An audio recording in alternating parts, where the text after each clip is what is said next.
Assalamualaikum warahmatullahi wabarakatuh. Salam sejahtera untuk kita semua. Salam sehat. Saya Ustaz Wahid, dosen Ilmu Administrasi Negara, Fakultas Ilmu Sosial dan Ilmu Politik, Universitas Muhammadiyah Sorong.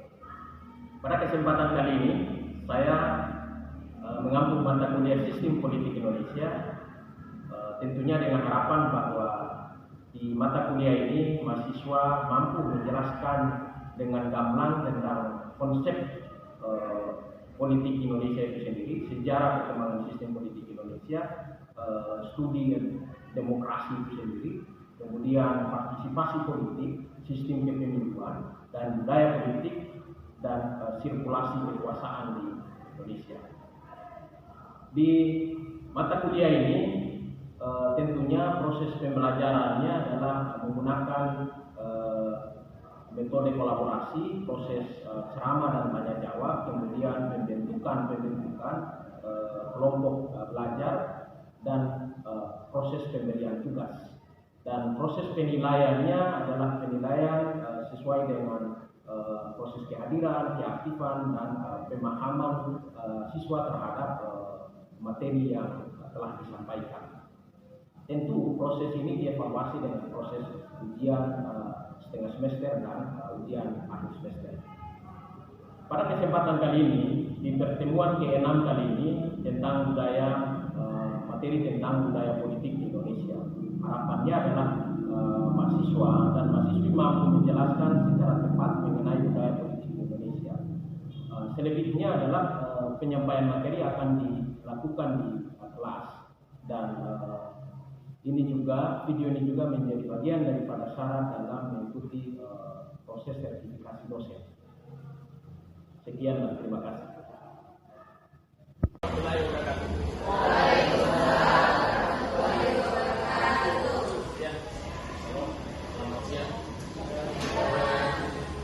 Siang hari ini kita bicara masalah mata kuliah sistem politik Indonesia. Tentunya kita bahas di pertemuan kelima masuk menjelang pertengahan semester. Kita bicara masalah budaya politik dan modal sosial. Saya mencoba untuk membaca budaya politik secara keseluruhan dalam konteks Indonesia. Kemudian bagaimana budaya politik ini dikonsumsi dalam tradisi ataupun budaya politik secara nasional. Kita bisa belajar banyak hal, terutama pendekatan sosiologis, menjelaskan tentang budaya politik itu sendiri. Dan beberapa peneliti terdahulu, misalnya kayak beberapa peneliti yang di tingkat lokal itu sendiri, yang saya sukai saat ini, misalnya kayak Burhanuddin Muhtadi bicara tentang budaya politik, ini menjadi menarik. Dalam dunia politik itu sendiri, Muhtadi sering menyebutkan bahwa di dalam politik itu ibarat kita seideologi yang hidup seranjang dan mimpi yang berbeda. Artinya bahwa sekalipun kita dalam politik, satu partai politik punya ideologi yang sama, punya visi-misi yang sama, tetapi saling tikung itu dimungkinkan besar bisa saja terjadi. Jadi hari ini, atau ada bisa lihat bahwa ternyata budaya politik di kita, sesama partai politik saling sikut itu menjadi hal yang biasa, dan itu harus dilakukan dan itu harus terjadi. Misalnya dalam momentum pemilihan legislatif atau kerja apa, itu sering sekali terjadi. Dan itu tidak ada kata bila satu partai politik kita sama-sama harmoni dalam, sekalipun dia mewacanakan bahwa politik dia adalah partai politik yang basisnya adalah ideologi Islam atau ideologi apa, tapi dalam konteks politik kompetisi tetap akan terjadi, dan bisa saja semangat sejawat dalam dunia politik bisa saja ditendang dan terhempas keluar karena persoalan kepentingan. Dalam politik itu sendiri kan saya sering menjelaskan bahwa ada tiga hal yang sangat prinsip. Pertama adalah kekuasaan, kedua adalah kewenangan, dan yang ketiga adalah kekuasaan. Dalam dunia politik itu sering terjadi, apalagi dalam tradisi budaya politik aristokrasi. Itu dua hal yang selalu kita hadapi. Pertama adalah bagaimana merebutkan kekuasaan, dan bagaimana yang kedua adalah bagaimana mempertahankan kekuasaan itu dan mengelola kekuasaan itu dengan baik. Dua hal ini yang di dalam tradisi apa saja, kita belajar dari tradisi Jawa ataupun tradisi di timur Indonesia, hal-hal seperti ini selalu terjadi. Nah, di slide berikut kita bicara tentang pengertian budaya politik itu sendiri tentang Almond dan Verba. Almond dan Verba punya tradisi pengetahuan ketika dia belajar dan mendalami budaya politik di daerah-daerah Afrika seperti Ghana dan Senegal dan sebagainya. Nah, dia menganggap bahwa dia membaca bahwa ternyata budaya politik di sana itu punya relasi dan punya kedekatan dengan tradisi ataupun adat religius itu sangat kuat. Sehingga di dalam politik, kalau dalam pandangan yang saya, Almond dan Verba ini menjelaskan bahwa sesungguhnya politik itu bukan hanya murni rasionalitas politik, tapi akumulasi budaya, akumulasi adat, dan kemudian kekuatan ritual politik itu dijalankan dalam tradisi ataupun budaya politik di Afrika dalam hal ini. Nah, kemudian Anderson, kita belajar dari Benedict Anderson, menulis banyak hal tentang Indonesia. Dia belajar tentang politik Indonesia. Dia menyebutkan bahwa memang kalau cerita politik Indonesia sesungguhnya ada sesuatu yang terbayang-bayang di sana, ada sesuatu yang irasional di sana, ada sesuatu yang sebenarnya tidak kelihatan di sana, tapi itu ada dalam realitas politik orang Indonesia. Misalnya jangan salah ketika hari ini kita berpolitik, misalnya di Papua tiba-tiba ada semacam puas mandi gitu, takut juga karena kan begitu di dalam pilkada itu orang Papua kadang-kadang juga takut juga wah ini kandidat A punya suami, kandidat B punya suami, itu isu itu kencang sekali. Sama halnya kasus dengan kita belajar politik di Maluku misalnya. Benedict Anderson salah satu antropolog dari yang sering sekali riset masalah demokrasi dan mistisisme di daerah-daerah timur, dia selalu menyebutkan bahwa politik di Indonesia, terutama di timur, itu selalu berrelasi dengan kekuatan mistis. Ada cerita jinnya, ada cerita tiba-tiba budaya politiknya, tiba-tiba kandidat ini merasa sakit dalam keadaan yang tidak wajar. Ini selalu terjadi. Ini selalu terjadi dan cerita-cerita ini hasil risetnya dia menulis di artikel internasional maupun karya-karya buku kontemporer yang diedarkan di mana. Nah, ini saya mencoba untuk memberikan satu formulasi kesimpulan bahwa politik di Indonesia tidak bisa terlepas dari ada disebut dengan kekuatan rasionalitas, ada dan kemudian kekuatan mistisisme itu sendiri, atau dalam konteks bangsa lain disebut oleh Bourdieu disebut dengan modal simbolik. Jadi ada kekuatan-kekuatan simbolik yang dianggap itu adalah kekuatan yang punya kekuatan gaib gitu. Jadi dalam konteks politik Indonesia, orang kasih bicara dalam konteks itu. Yes, oke, hari ini orang bicara di media, di televisi, yes, oke, terlepas dari itu. Tapi realitas politik yang kita temukan itu selalu demikian. Anda saja sewaktu-waktu kalau mau pulang menjadi kepala daerah, pasti ada tokoh, ada elit yang akan mengingatkan Anda dengan persoalan ini. Saya punya disertasi menulis tentang perebutan kekuasaan berbasis modal simbolik. Ini menjadi temuan menarik bahwa ternyata tradisi politik di Nusantara, terutama di Indonesia itu sendiri, itu memiliki kemiripan-kemiripan.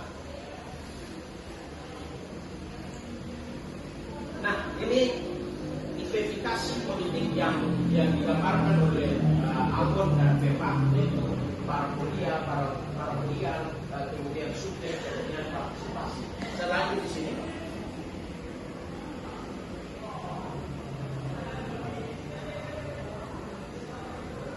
Nah, di sini digambarkan oleh Almond itu ada tiga hal budaya politik itu sendiri. Parokial, kemudian politik subjektif atau yang ketiga adalah politik partisipatoris.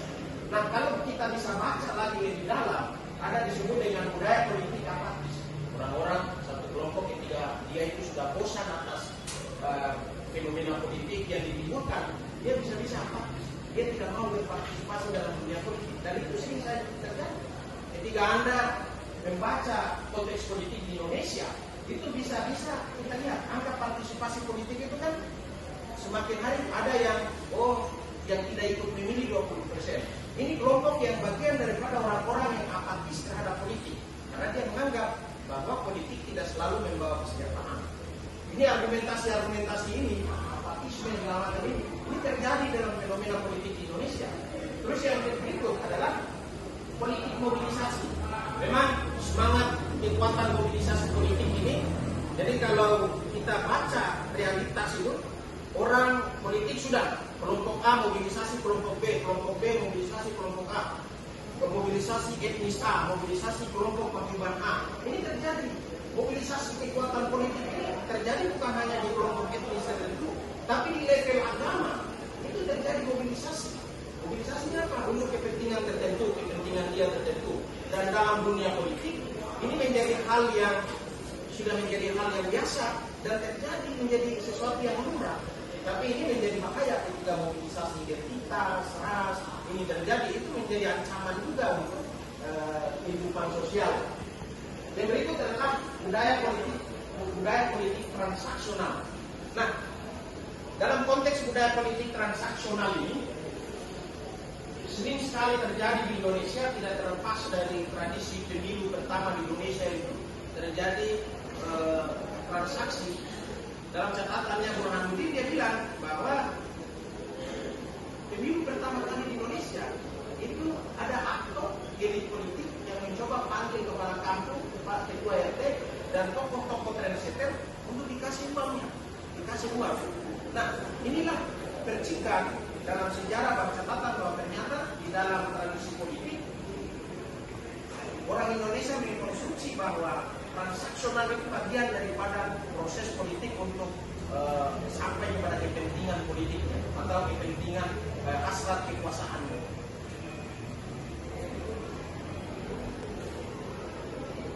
Nah, ini konstruksi orientasi budaya politik.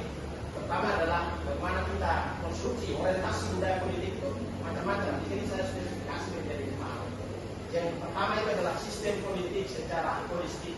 Itu melingkupi semua.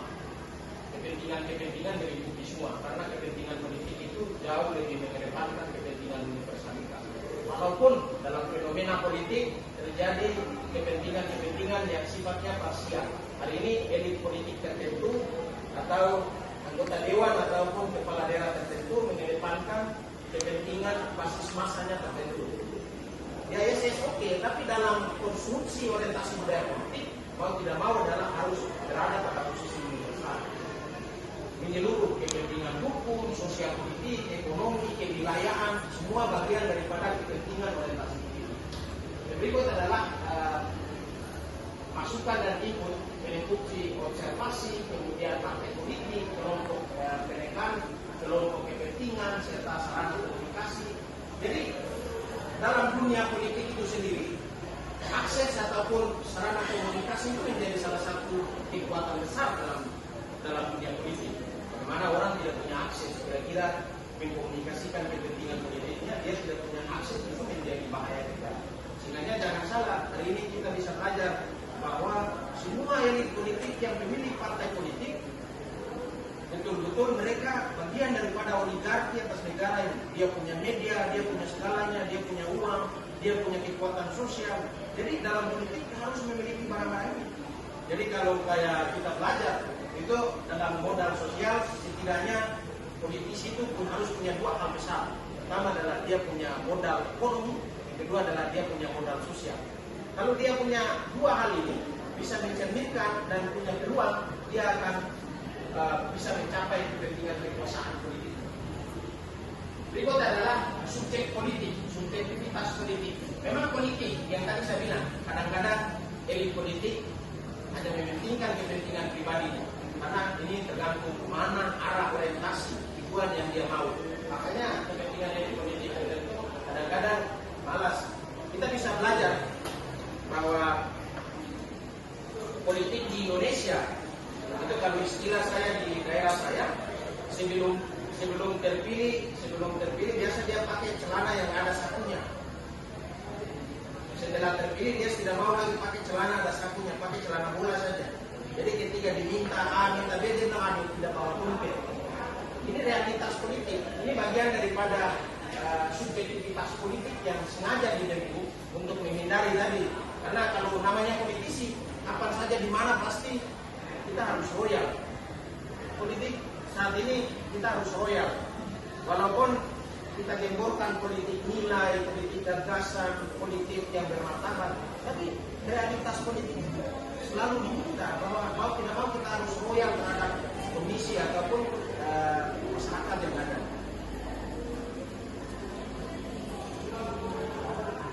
Nah, ini ciri-ciri budaya politik, terdapat pengaturan kekuasaan. Memang tadi saya bilang, hakikat politik itu ada tiga hal yang sangat mendasar. Politik selalu identik dengan urusan-urusan kekuasaan. Padahal politik bukan saja urusan kekuasaan semata, tapi proses pengabdian, urusan kesejahteraan, urusan ekonomi kerakyatan itu juga menjadi bagian. Tapi selalu menjadi ending daripada cerita politik adalah cerita kekuasaan. Berikut adalah perilaku aparat negara. Memang dalam dunia politik, memang kita bisa belajar bahwa antara kekuasaan, birokrasi, dan publik, dari ketiga ini punya tarikan kepentingan. Kadang-kadang makanya Marx itu, Karl Marx dia bilang bahwa birokrasi itu sebenarnya bagian daripada penghalang rakyat untuk bertemu dengan penguasanya. Ya, bisa jadi itu menjadi hal yang benar, karena bagi dia birokrasi itu penghambat bagaimana perjumpaan antara rakyat yang memilih pemimpinnya dengan pemimpin yang mencintai rakyatnya. Karena kenapa? Kita datang ke kantor wali kota itu kan protokolernya panjang sekali. Hari ini kalau tidak ada janjian, bisa-bisa tidak bisa ketemu wali kota. Nah, itu yang dimaksudkan oleh Marx, bahwa memang birokrasi itu selalu menghambat perjumpaan antara rakyat dan pemimpinnya. Tapi konteks lain berbeda, misalnya kayak Weber misalnya. Dia bicara bahwa politik yang dilahirkan aparatur negara atau dalam hal ini adalah birokrasi, itu birokrasi tetap bekerja di ranah rasionalitas. Jadi hal yang rasional saja. Jadi mekanisme tahapan itu sesuatu yang rasional saja. Jadi tidak ada masalah itu. Karena memang tahapan birokrasi modelnya seperti sesuatu yang administratif dan birokratis. Yang berikut adalah politik rakyat dan politik itu sendiri.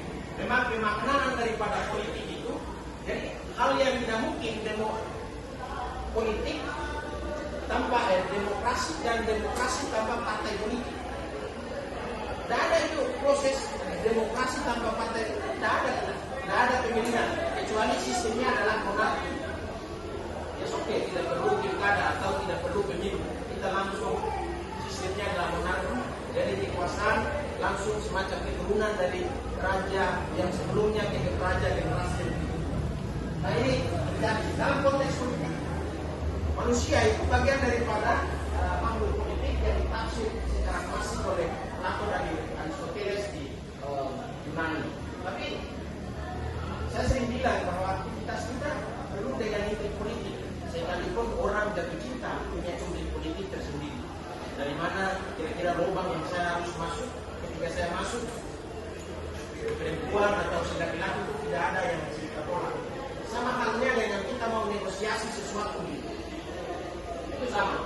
Terus pengelolaan sumber daya masyarakat. Memang mobilisasi sumber daya masyarakat ini dalam politik menjadi penting. Bukan saja perkara kepentingan suara atau kepentingan kekuasaan, tapi bagaimana kita setelah berkuasa mengelola politik untuk kepentingan publik itu menjadi penting. Jarang-jarang orang di DPR ya sifatnya parsial, dia membela kepentingan tertentu sesuai dengan hierarkinya. Dan itu harus terjadi. Tapi memang basis daripada ciri politik adalah mau tidak mau membela dan mengelola sumber daya itu untuk kepentingan kesejahteraan. Ini yang menjadi hal utama dalam kepentingan politik. Budaya politik dan mengenali proses legitimasi. Anda pasti tahu kalau hidup di Papua, Anda pasti tahu tentang bagaimana kepentingan legitimasi. Misalnya hari ini saya mau calon kepala daerah, tiba-tiba harus pergi ke adat tertentu untuk angkat dinobatkan dulu jadi anak adat misalnya. Itu kan sering terjadi. dalam kepentingan. Nah, kalau di DPR provinsi itu diverifikasi oleh MRP, misalnya calon gubernur atau wakil gubernur dia mau maju nih, oke, maju nih. Oh, setelah tahapan KPU selesai harus ada verifikasi dari MRP benar-benar orang ini orang Papua atau tidak. Nah, ini bagian daripada cerita tentang budaya politik dan proses legitimasi. Jadi kalau Anda tidak diakui, bisa-bisa secara administrasi akan dan Anda tunggu secara sendiri. Misalnya dulu kita bisa ikut pemilihan gubernur ya. Ibu Irene Manibu itu kan digonjang-gonjang waktu itu ketika MRP turun verifikasi, ditakut juga karena banyak publik yang menolak bahwa dia bukan orang asli Papua karena kulitnya terlalu putih. Ini bagian daripada fenomena-fenomena politik. Nah, ini politik dan modal sosial. Kita bicara tentang 3 hal ini. Politik butuh kepercayaan. Politik butuh norma yang mengikat kita. Ada norma yang tidak tertulis harus mengikat kita dan ada jaringan sosial ini menjadi penting. Mana urusan politik kalau tidak memiliki 3 hal ini? Makanya tadi saya bilang, Profesor Firmansyah itu dia menunjukkan bahwa urusan politik tidak bisa terlepas dari modal ekonomi dan modal sosial. Ini ceritanya. Oke, terima kasih. Ada pertanyaan? Silakan saja. Yang bertanya silakan, hari ini kita sering-sering. Nanti setelah itu saya jelaskan tentang ini.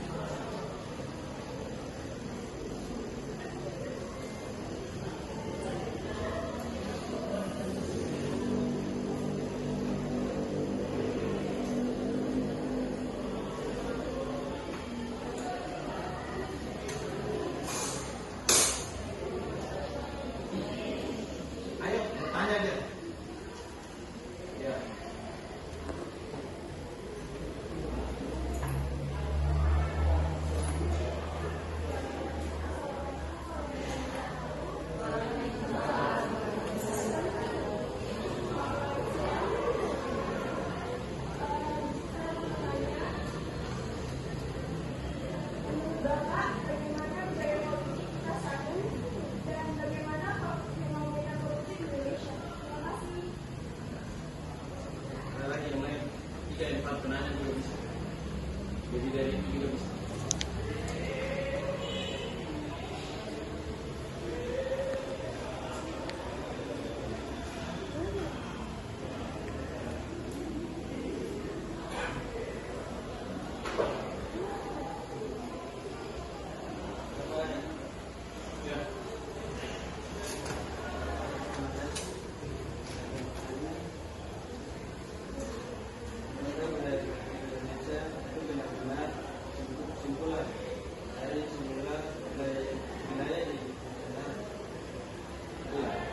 Satu lagi.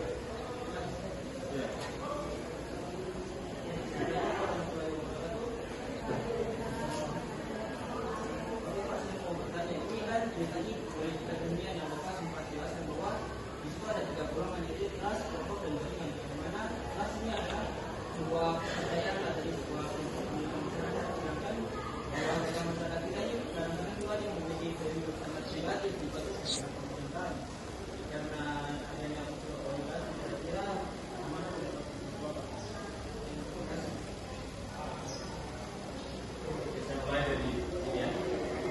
Begini, memang sikap penolakan sejarah panjang demokrasi di Indonesia itu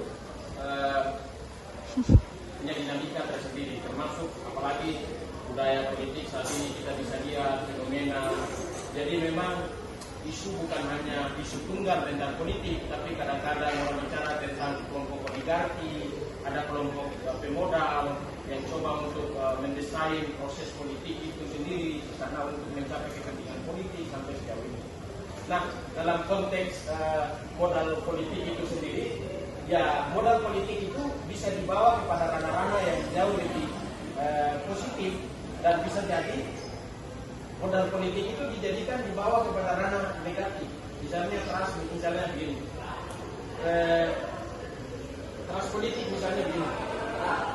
Orang di luar Papua tidak boleh calon jadi anggota DPR.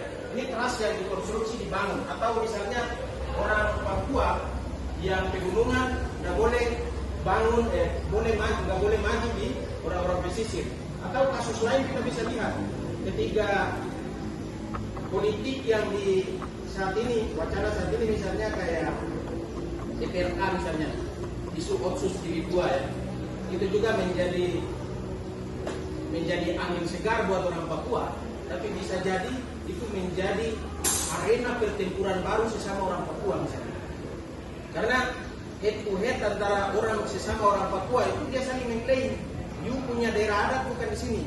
Nah ini kami punya daerah adat. Makanya saya kemarin menulis di Kompas tentang martabat dan politik kamar khusus. Itu terjadi pertarungan antara misalnya kalau kita baca di koran-koran, kita baca di berita, itu kan orang Moi menolak, kelompok orang Moi menolak etnis Papua yang lain untuk jadi DPRK di Kota Sorong. Ini kan terjadi. Jadi ternyata modal sosial yang tadinya bisa kira positif, itu bisa jadi diputarbalikkan menjadi ranah yang tidak positif. Dan itu menjadi ancaman, sesuatu yang tidak tenang, menjadi pertarungan sosial, dan itu menjadi frustasi sosial nanti. Karena politik itu sensitif sekali, ketika digunjing sedikit karena persoalan isu sara, bisa berkonflik. Makanya disarankan orientasi politik itu selalu pada ranah yang jauh lebih positif. Terus yang kedua pertanyaan itu, misalnya memang dalam budaya politik saat ini kita mengenal tentang budaya politik transaksional.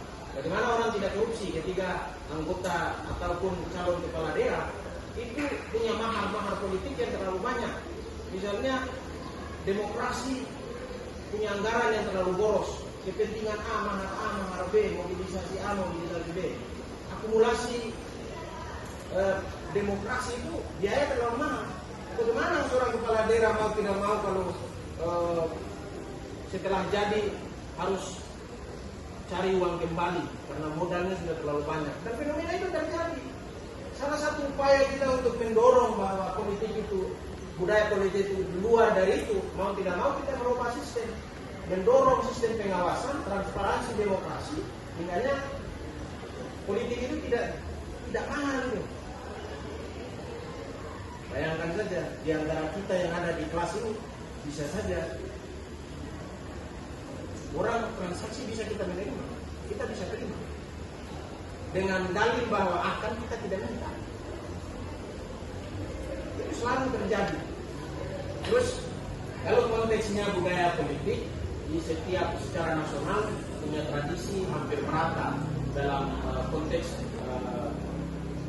kita itu memahami budaya secara nasional. Ya kepentingan tertentu walaupun didominasi oleh karena Nusantara ini mayoritas adalah dulunya adalah sebuah sistem kerajaan yang kuat dari Sumatera sampai ke tanah Papua, makanya sistem itu nyaris mirip, penghormatan terhadap raja-raja, kemudian penghormatan terhadap kepala suku, ini masih saja terjadi. Jadi budaya politik tidak bisa keluar dari tradisi-tradisi itu.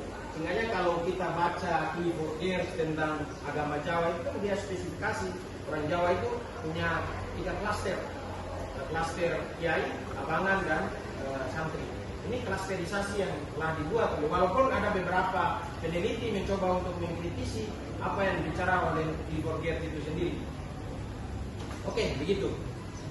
Masih ada pertanyaan? Kita cerita aja. Kalau sudah selesai kita bubar.